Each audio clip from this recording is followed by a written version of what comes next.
দুইজনকে সঙ্গে নিয়ে একজন আনসারী সাহাবীর বাগানে আসছেন, খেজুরের বাগানে। খেজুরের বাগানের চতুর্দিকে দেয়াল দিয়ে ঘেরা, এর ভিতরে ঢোকার জন্য একটা গেট আছে।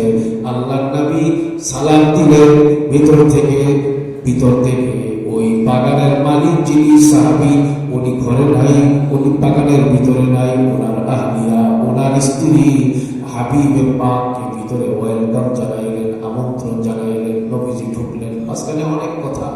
ঢুকবার পরে নবীজি বললেন, আইনা ফুলান, তোমার স্বামী কোথায়? বললো, আমার স্বামী এখনই চলে আসবে, মিষ্টি পানি আনার জন্য গেছে। নবীজি বসছেন, আবু বকর বসছেন, ওমর বসছেন। সাহাবী একটু পরে এসে দেখে, সুবহানাল্লাহ, আমার খেজুরের বাগানে পৃথিবীর শ্রেষ্ঠ মানুষ হাজির হয়েছে, শ্রেষ্ঠ সাহাবীদেরকে সঙ্গে নিয়ে হাজির হয়েছে। সুবহানাল্লাহ। আল্লাহ নবীকে দেখার পরে পাগল হয়ে গেছে।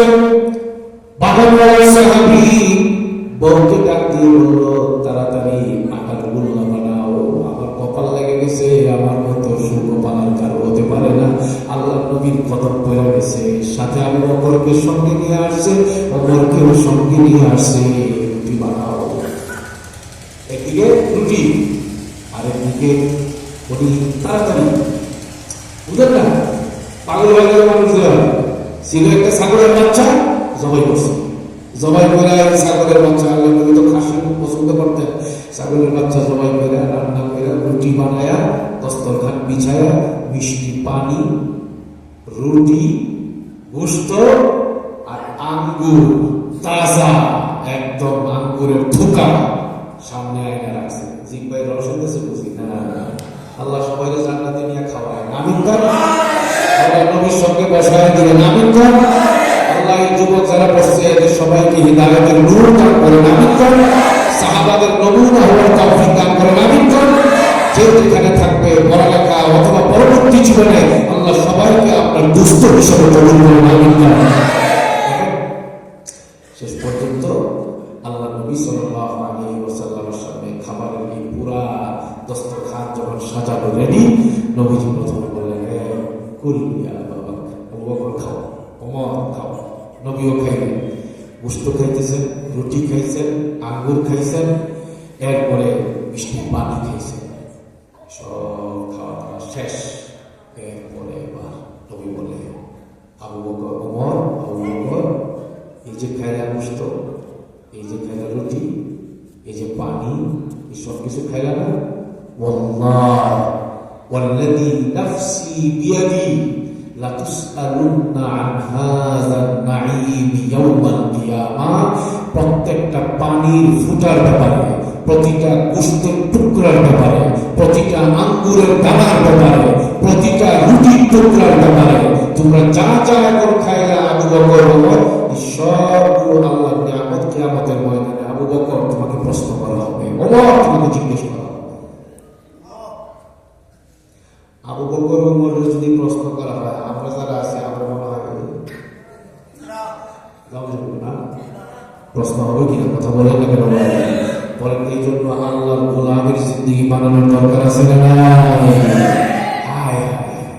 হযরতে ওমর ফারুক রাদিয়াল্লাহু তাআলা আনহু এই বয়ান শুনবার পরে, এই হাদিস শুনবার পরে নবীকে ডাক দিয়ে বললেন, ইয়া রাসূলুল্লাহ, জীবন কাটাই দুশমনের অস্ত্রের মাঝখানে, রাত্রে ঘুমাইতে পারে না আতঙ্কের কারণে, দিনেও ঘুমাইতে পারে না আতঙ্কের কারণে, পেটে খাবারের কোনো ব্যবস্থা নাই।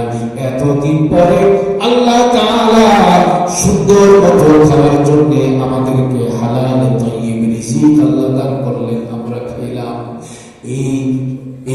এই রিজিকটার ব্যাপারেও কি আমাদেরকে প্রশ্ন করা হবে? আল্লাহ নবী বললেন, খালি গোশতটাই দেখছো রিজিক, আর এই রুটির টুকরাটাকেই দেখছো নিয়ামত। যে আসমানের নিচে আল্লাহ সরাই রাখছে, ওই আসমান তো তোমার জন্য নিয়ামত। যেদিন থেকে তোমার জন্ম হয়েছে ওই দিন থেকে আল্লাহ তোমার জন্য এই ছাদ বানায় রাখছে।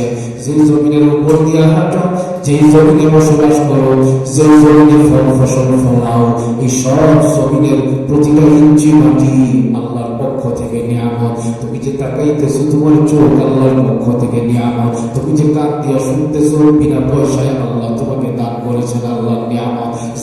দিয়ে আব্বা আব্বা করে ডাকতেছো, এই জবান বিনা পয়সায় ফ্রিতে আল্লাহ তোমাকে দান করেছেন।